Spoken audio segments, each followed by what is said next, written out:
You're telling me that this guy can intentionally set his own face on fire with relatively no harm, but will receive a permanent burn mark from a steaming kettle of water heated from a regular kitchen stove? A quick Google search tells me that water boils at about 212 degrees Fahrenheit, while a literal matchstick burns at around 1300 degrees Fahrenheit.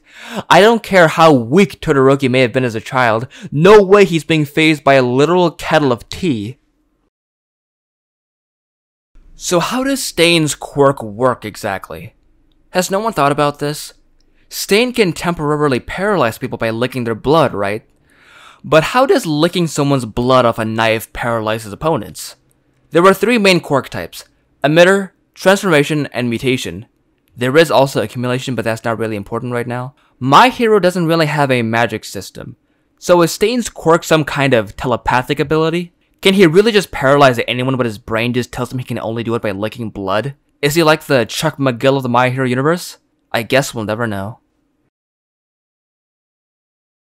On the topic of blood-related quirks, how does Toga generate clothing from her quirk? Before we get to that, does she even generate clothing with her quirk? We see that her Uraraka costume melts away when transforming into that big lip chick from the Hero License arc, but she transforms into her naked. This seems to imply generating clothing as part of her power set. So how does drinking someone's blood allow you to create the clothing the person was wearing? Your DNA doesn't change every time you change clothes, so how does she do it? So why does One For All manifest differently for Deku and All Might? When All Might wants to use his strength, his muscles grow ginormous. So why does Deku emit lightning when he uses his strength? Which brings up another question. Does lightning emission count as a quirk? If he wants to light a candle, he can just use One For All on his fingertips and light the wick, right? Did the passing of pre-existing quirks of One For All over time just create a new quirk? So I'm going to go under the assumption that quirk mutations are biological in nature and not magical like Scarlet Witch or something. Monoma cannot copy mutation type or heteromorphic type quirks. So how fucked up does your body have to be in order for Monoma's quirk to be rendered inert by it?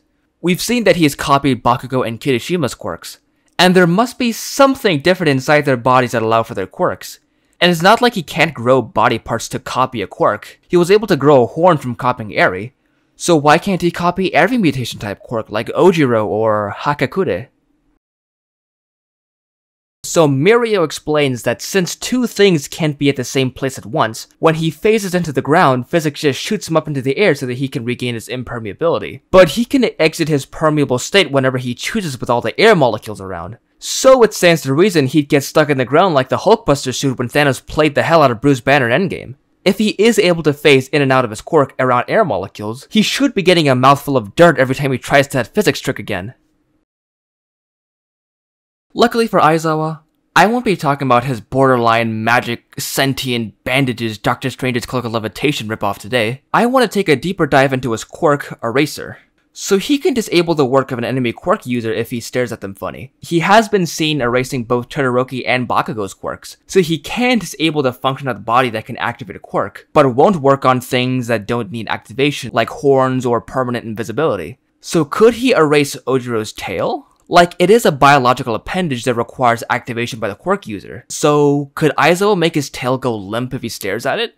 Does Tsuyu's entire body count as a quirk? Her tongue, fingers, and her body that allows for frog-like agility all require constant focus from Tsuyu.